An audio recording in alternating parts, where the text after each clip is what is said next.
Hello everyone, welcome back. It's still me in the same outfit. Like, how many videos can I shoot in the same outfit? At least three. So welcome back to my channel, Loreen HD, for the last part of our chat with the founder and host of the suicide prevention podcast, Something Positive for Positive People. And if you've missed the first two episodes, the first one was on how he processed his diagnosis of genital herpes as a black man, and I also asked him about his expectations and if those expectations matched the reality of opening up.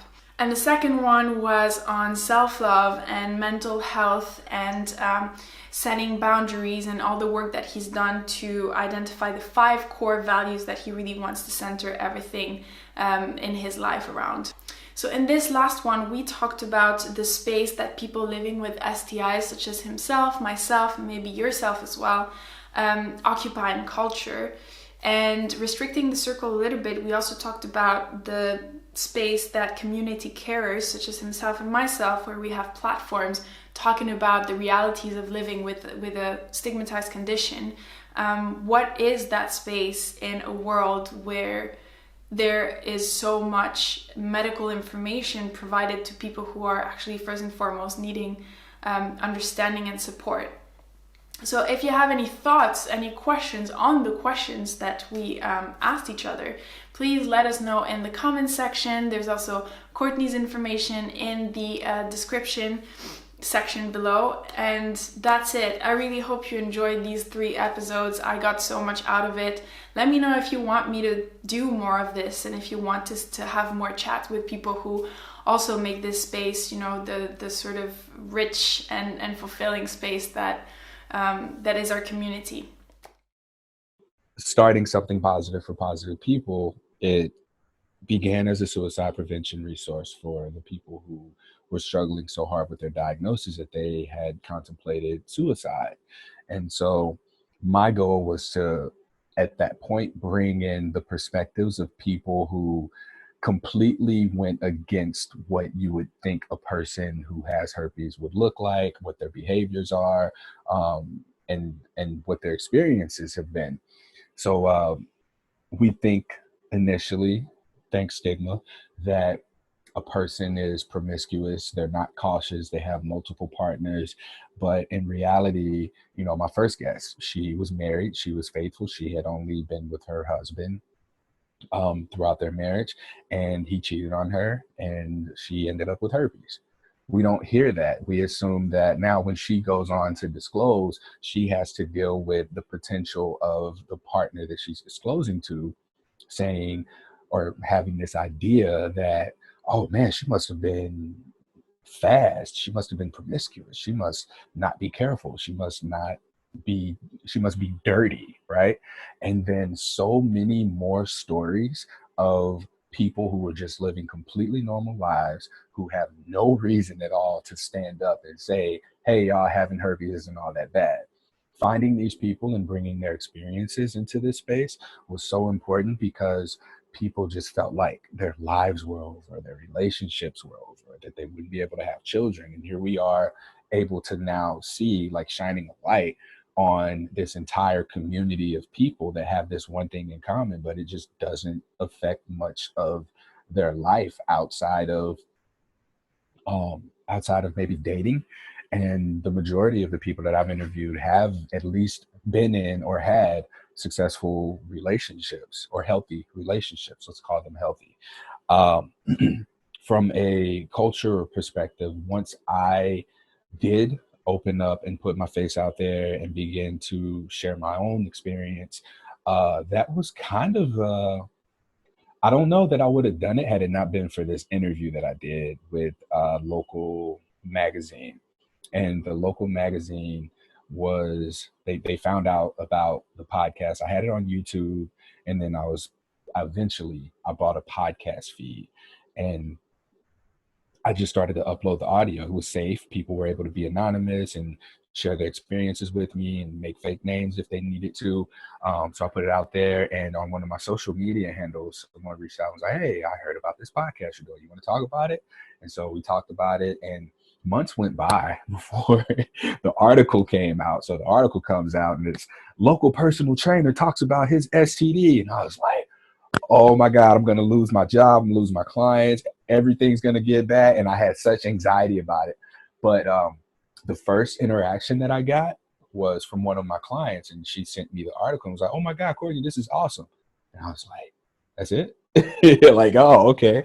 And that was met with such positivity that it made all of the concerns that I didn't even know I had seem completely irrelevant. So one concern was, well, my mom and my grandmother, they knew right away because they were there when I had my fever and my flu-like symptoms. They took me to urgent care to get my diagnosis.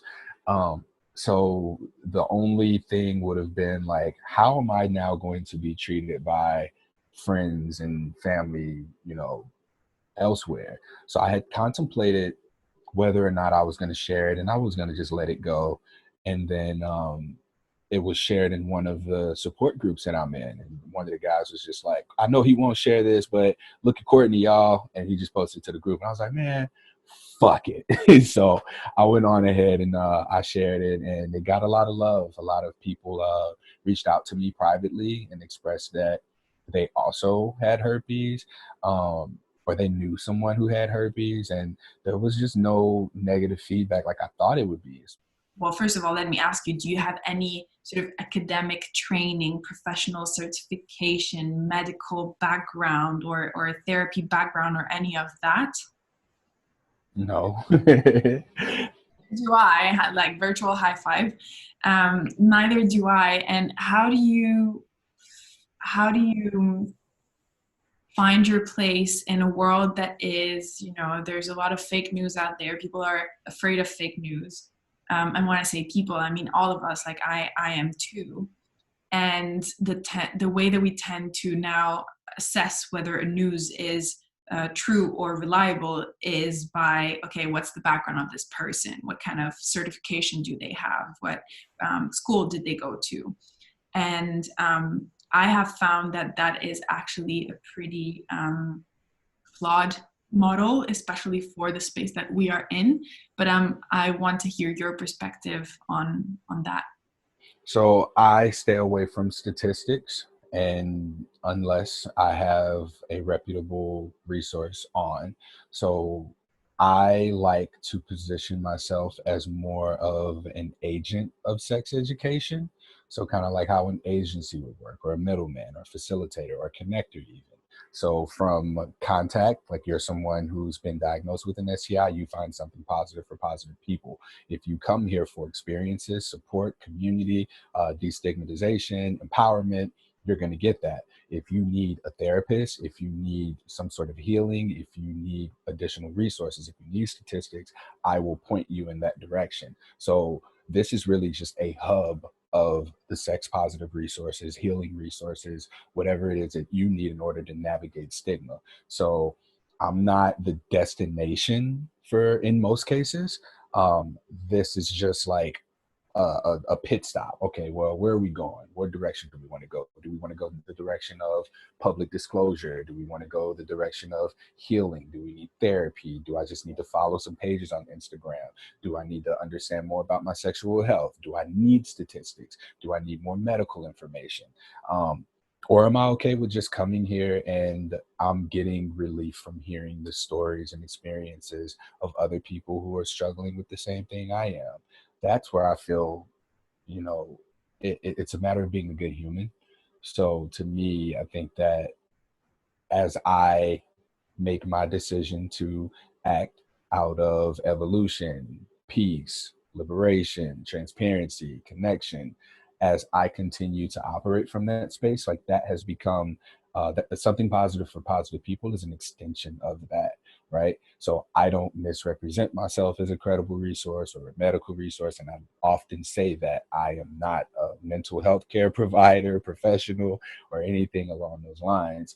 I'm happy with being in this space as just someone that people feel safe opening up to so that they can then be guided in the direction that they need to go. Because I do believe that if I were to have letters behind my name or be a therapist or not, be able to be as vulnerable as I am, titles come with expectations, right? So if I am Courtney Brame, the therapist, people are going to come to me as a therapist rather than that person who has a podcast who's demonstrated their own vulnerability and humanity and humanness.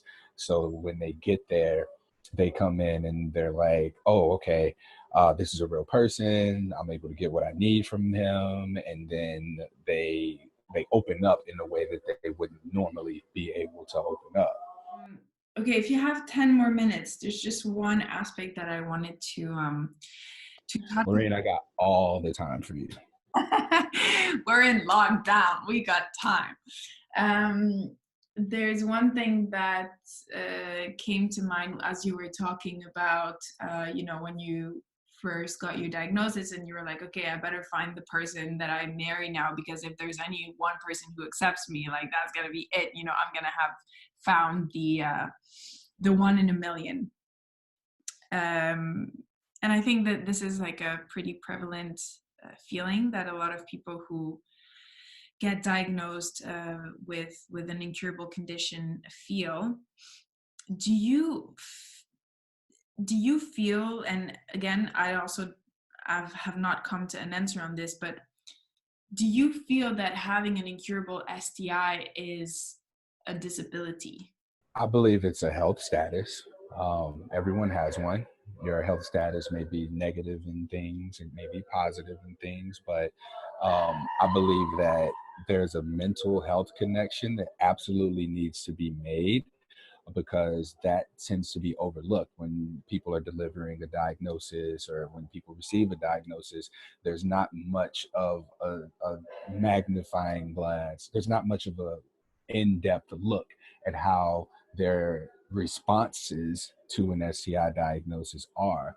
So we talked earlier about people being depressed or having suicide ideation or self-harm tendencies, and these people just need help in responding to their STI status, not just dealing with the physical effects of the STI, because oftentimes we don't see those symptoms or we don't experience them nearly as often as we do our mental or behavioral response to it, or even just navigating the stigma. So I do believe that there needs to be more of a connection there. There needs to be more support there. And just through advocacy, I think that more and more people being able to speak up about how it affects them is going to bridge the gap that's there between mental health and how we deliver an STI diagnosis and provide support for people moving forward. Mm-hmm. Yeah, this is a good frame to think about it. Like, people need support in how they respond to their diagnosis, like from a mental perspective. I've also just been wondering, for myself, whenever it's hard to find a not a box and not a label. I know that you were talking about, I listened to an episode of your podcast where you were saying that you tried to make a joke where you put the S in like LGBTQI, AS for like stigmatized people, and that did not go down well. And I'm like also wondering, where do we fit? We are definitely stigmatized. We don't fit in the disabled community because some of the discrimination and some of the experiences that someone with a disabled body will go through is like absolutely not relatable for anyone who has a stigmatized condition. And yet, just because you can't see it, it doesn't mean it's not there. And that sometimes actually also comes with expectations. Like, I initially felt like I look healthy, whatever that means. And so therefore I was responsible for people's expectations of my health just based on what they know about me and how I looked. And it was really hard to signal that there was something that my body carried that was of interest, unless I, the gatekeeper of the information, was to disclose it, versus when you have, a disability that people can see and you can't hide it. It comes with its cons and it also comes with its pros. Like, you can't avoid that conversation. And so I've just been like thinking about it, wondering like, where do we fit? Do we have to actually, should we create a space for ourselves, or does it fit in something that already exists, but we just have to kind of stretch the definition? I believe that as part of a stigmatized community, um, collectively, there's nowhere that we fit necessarily. I believe that in the sex positive movement, that we are being included there. um, but it's a lot of the sex positive conversation center around pleasure more than anything else, right? It's not about health. I mean, you'll get a podcast that drops in an episode here and there about living with an STI or navigating an STI or what to do when you get an STI. You'll get posts that talk about how to disclose an STI status during STI Awareness Month. There's not like a universal space where we can just continue to occupy that I've seen. You know, if you know of it, if anyone listening knows of it, you know, point it out for us. But as more people enter this space, as more people continue to be consistent in this space, as more people, you know, are serious about it and come in here, you know, with the right intentions and are really genuinely trying to support people, I think that we are in fact cultivating a space. Like, we're collectively just bringing bits and pieces of information together, and the narratives and the stories and the experiences. And like I said, like, now it's not necessarily about the STI, it's not even really about the stigma. And then we get a little bit deeper and it becomes more about shame. And then it's not about just sex, it's about our identities. So we're dealing with a people concern more than anything. It's about how people are navigating themselves, right? So self-help it may be, but because that's what helped me the most. When I started to understand myself, I was able to deal with the diagnosis. When I tried to deal with the diagnosis, there was really not much that was able to be done. Ooh, okay, that's something else that we could talk about for a lot. Like, if you want to tackle your diagnosis, actually, you need to tackle yourself before trying to tackle the diagnosis overall.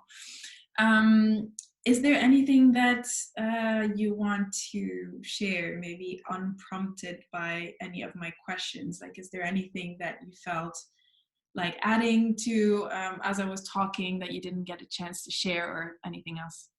um I think that we often, when disclosing, we don't keep in mind that the other person has a sexual health status as well. So oftentimes we'll disclose and just be like, hey, I have herpes. And then that's the end of the conversation. We wait on a person to either accept or decline our sexual advance based on our diagnosis and not on who we are as whole humans, right? If you just offer me herpes, I'm obviously not going to want anything to do with that if I'm someone who doesn't know anything about it or doesn't have it myself. Whereas if you offer me your wholeness, your humanity, like, show me who you are, and if you happen to have herpes as well, then okay, we can move forward from there, however we're going to move forward.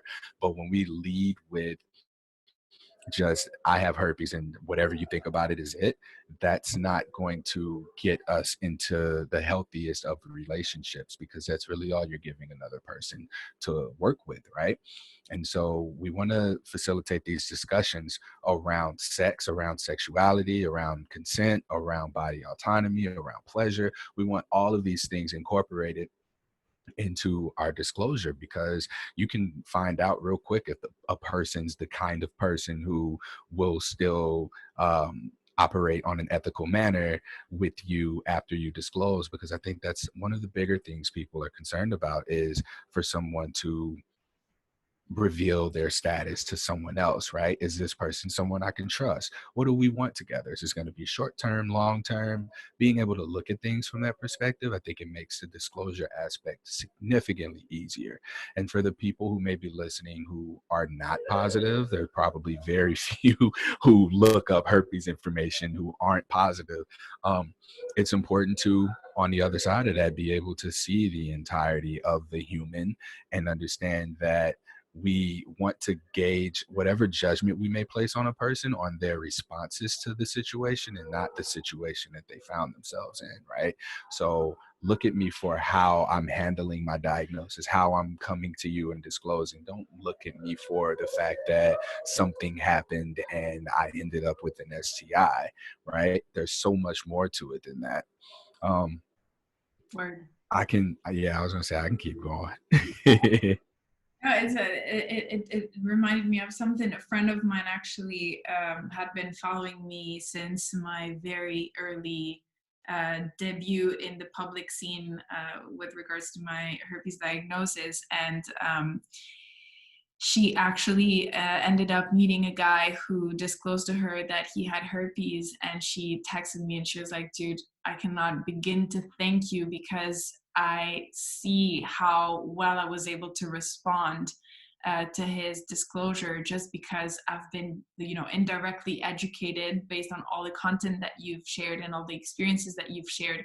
I can understand the place that he was coming from so much better. Like, I was more prepared to receive that information. Had I not, I would probably have made something that I would have regretted. And that was like it made my like month, I think, because, it's one thing to be able to help people who contract an STI and are completely, kind of lost in their thoughts and feelings. And it's also something else to be able to help people who receive that information to be there for the person and support the person, regardless of their intentions, sexual intentions beyond that response, to see the humanity still in the person. Because the stigma and so much of the conversation around STIs is dehumanizing people who have STIs as people who don't deserve any support, who don't deserve any empathy, which is why, if you have cancer, you feel more prone to disclose it versus if you have an STI, you don't.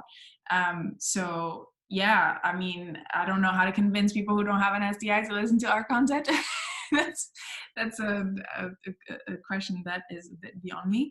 But whenever that happens, also, like, to be able to prepare yourself just in case, like if you don't have it, maybe you're going to end up dating someone who has it, and yeah, you want to still be there for them regardless. So I think that was a good call.